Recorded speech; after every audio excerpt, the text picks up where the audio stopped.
Writing inequalities in interval notation.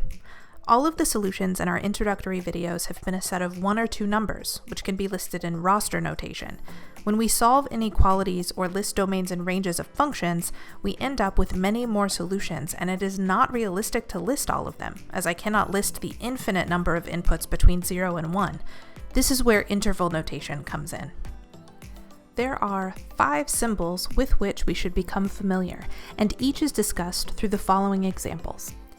If I have that x is less than -3, I can sketch this on a number line.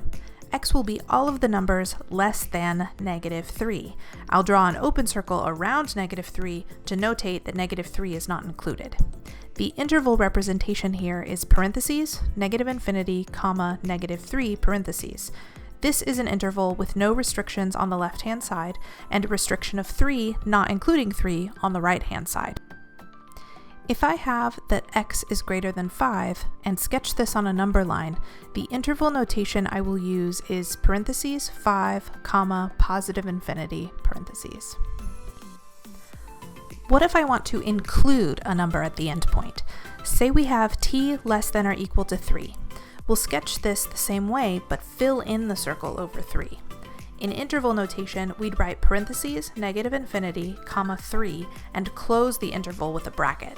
This signifies that there is a restriction of 3 and it includes 3. Similarly, for y greater than or equal to -2, our interval notation will open with a bracket, -2, comma, +∞, and parentheses. We may combine these for compound inequalities. Say if -2 is less than or equal to r is less than or equal to 3. This would be an interval with brackets at both endpoints. Compound inequalities may not be a single interval. Say that b is less than -1 or b is greater than 3. We would need to set up an interval for each statement and combine them using a union symbol between the intervals. Compound inequalities might use any combination of the symbols we have used so far. The last inequality symbol you might want to know is that of not equal. If we say that x is not equal to 2, then our interval notation for this would be parentheses, -∞, comma 2, parentheses, union, parentheses 2, comma, +∞, parentheses.